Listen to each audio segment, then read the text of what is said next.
Carrie. Hi, Livy. So, we're continuing with our enchanted wood. And if you remember, the children had got to the top of the tree and they were about to see what land was at the top.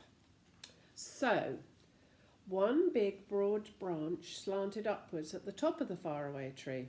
Joe climbed onto it and looked down, but he could see nothing, for a white mist swirled around and round.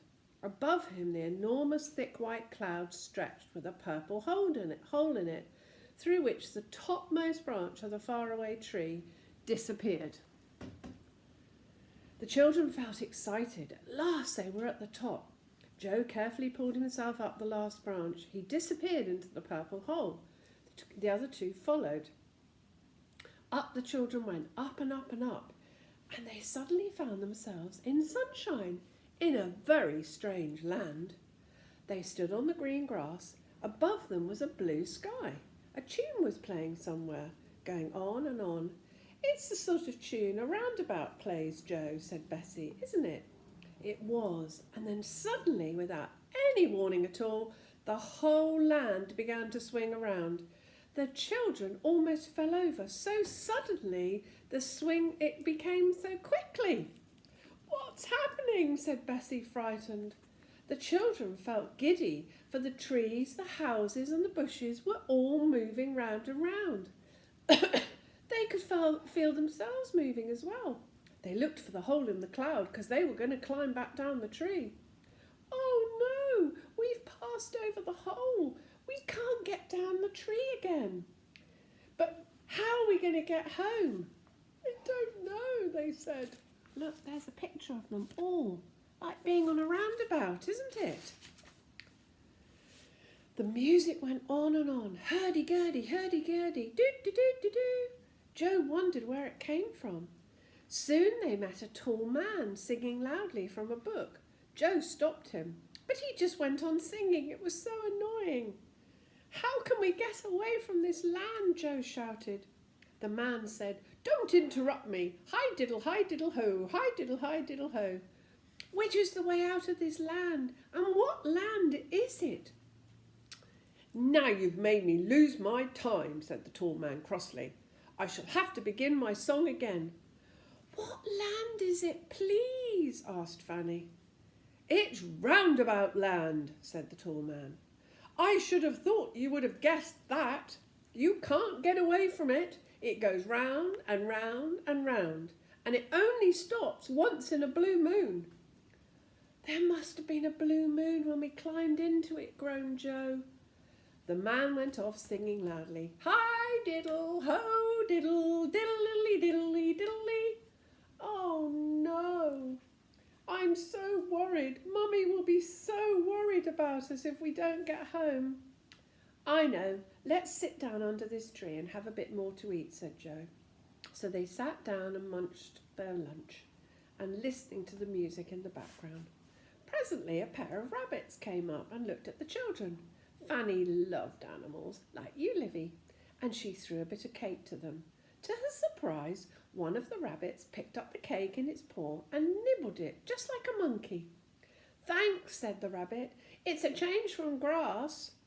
"Where do you come from? We haven't seen you before, and we thought we knew everybody here." "Nobody ever comes to Roundabout Land." "And nobody ever gets away," said the other rabbit, smiling at Fanny. "Really?" said Bessie in alarm. "Well, we are new to it. We only came up about an hour ago. We came up the faraway tree." "What?" cried both rabbits at once. "Up the faraway tree, did you say? Goodness, you don't mean to say that's touching this land?" "Yes, it is," said Bessie. "But I expect, as this land is swinging round and round, that the topmost branch must be almost anywhere." "Oh, yes, there it is," said the first rabbit excitedly. "If we burrow down a little way and make a hole, we can see the faraway tree." "Well, we came up from the tree just where the grass was rather darker than the rest," said Bessie. "I noticed that." "Of course," said the rabbits. "We can easily burrow down that green patch of grass and wait for the land to turn round over the tree again. Come on, quickly, there's no time to lose." They all jumped up and ran off. The rabbits began to dig, and soon they found the ladder. Then they made such a big hole that the children could see down, and they could see where the hole was. "Nothing there yet," said the first rabbit, getting out a handkerchief. "We must wait a bit. I only hope the land hasn't swung on and passed the faraway tree away altogether." The roundabout music went on and on, but suddenly it began to slow down. One of the rabbits peeped out of the hole below and gave a shout. "The land has stopped going round, and the faraway tree is just nearby. But we can't reach it." The children peered through the cloud below the ladder and saw quite clearly the faraway tree was very near, but not near enough to jump. "Whatever are we to do?" "Don't try and jump," warned the rabbits, "or you'll fall right through the cloud." "But what shall we do?" asked Bessie in despair. "We must get on the tree before we swing again." "I've got a rope," said one of the rabbits suddenly, and he pulled out a big yellow rope. He made a loop in one end and threw it carefully at the topmost branch of the nearby tree. It caught and held. "Good. Fanny, slip down the rope first," said Joe. "I'll hold this end." So Fanny, who was rather afraid, slid down the yellow rope to the tree, and then, just as she got there, the roundabout music began to play very loudly and very quickly, and the roundabout land began to move. "Quick, quick," she shouted. "Quick, jump, jump." The other two jumped, and the rabbits jumped after them. The roundabout land swung off. The big white cloud covered everything again. The children and the rabbits clung to the topmost branch of the faraway tree. "We all look like monkeys on a stick," said Joe, and they all began to giggle. "My goodness, what an adventure. I vote we don't come up here again."